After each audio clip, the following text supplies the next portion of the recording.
Kolkata night রাইডার্সের হয়ে এখন পর্যন্ত 3 ম্যাচে সুযোগ পেলেও ব্যাটে বলে খুব বেশি সুবিধা করতে পারেননি সাকিব আল হাসান। 3 ম্যাচে বল হাতে 2 উইকেট নেওয়ার পাশাপাশি ব্যাট হাতে করেছেন মোটে 38 রান। এমন পারফরম্যান্সের ফলে চেন্নাই সুপার কিংসের বিপক্ষে একাদশ থেকে জায়গা হারাতে পারেন এই টাইগার অলরাউন্ডার। তার বদলি হিসেবে দলে জায়গা পেতে পারেন ওয়েস্ট ইন্ডিজের allrounder Sunil Narine. Royal Challengers বেঙ্গালুরুর বিপক্ষে ম্যাচ শেষে এমনই ইঙ্গিত দিয়েছেন কলকাতা নাইট রাইডার্সের প্রধান কোচ ব্রেন্ডন ম্যাককালাম। সেই সঙ্গে মুম্বাইয়ে গিয়ে দলে 1টি বা 2টি পরিবর্তন যে আসছে সেটাও নিশ্চিত করেছেন তিনি। নিলামে থেকে সাকিব আল হাসানকে দলে নেওয়ার পর থেকেই আলোচনা হচ্ছিল সুনীল নারিনের সাথে পাল্লা দিয়ে তিনি একাদশে জায়গা পাবেন কিনা। যদিও সাকিবেই আস্থা রেখেছিলেন কলকাতা অধিনায়ক ইয়ন মর্গান। 3 ম্যাচে আহামরি কোনো পারফরমেন্স করে দেখাতে পারেননি টাইগার এই অলরাউন্ডার। প্রথম 2 ম্যাচে 1টি করে উইকেট পেলেও বেঙ্গালুরুর বিপক্ষে 2 ওভারে 24 রান দিয়েছিলেন উইকেট শূন্য। ব্যাট হাতে 25 বলে 26 রান করলেও সেটা দলের জয়ের জন্য যথেষ্ট ছিল না, বরং 205 রান তাড়া করার ম্যাচে 25 বলে 26 রান করা ব্যাটিংকে প্রশ্নবিদ্ধ করছে। বেঙ্গালুরুর বিপক্ষে 38 রানে হারার দিনে ব্রেন্ডন ম্যাককালাম জানিয়েছেন ম্যাচ ফিটনেস না থাকায় প্রথম ম্যাচগুলোতে খেলা হয়নি নারিনের।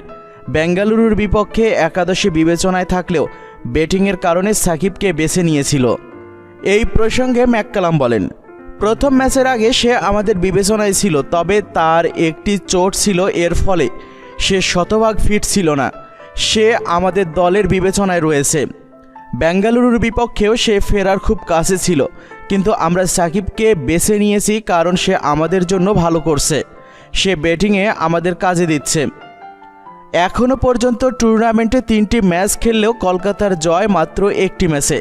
চেন্নাইয়ের তুলনায় মুম্বাইয়ের উইকেট কিছুটা ব্যাটিং বান্ধব, যেখানে পরবর্তী ম্যাচে চেন্নাইয়ের বিপক্ষে খেলবে ইয়ন মর্গানের দল।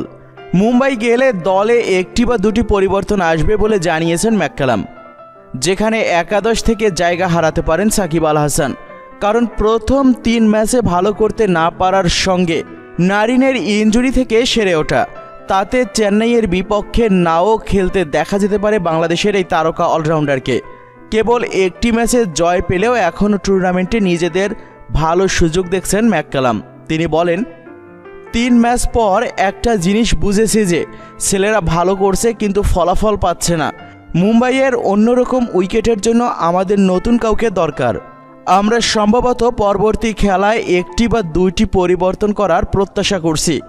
সামগ্রিকভাবে আমি মনে করছি যে আমরা যদি ঠিকঠাক মতো সব করতে পারি তাহলে টুর্নামেন্টে আমাদের ভালো সুযোগ রয়েছে।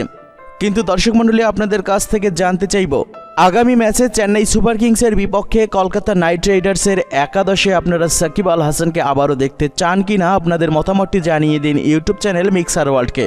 আপনাদের মতামতটি জানাতে ভিডিওটির নিচে কমেন্ট বক্সে কমেন্ট করুন।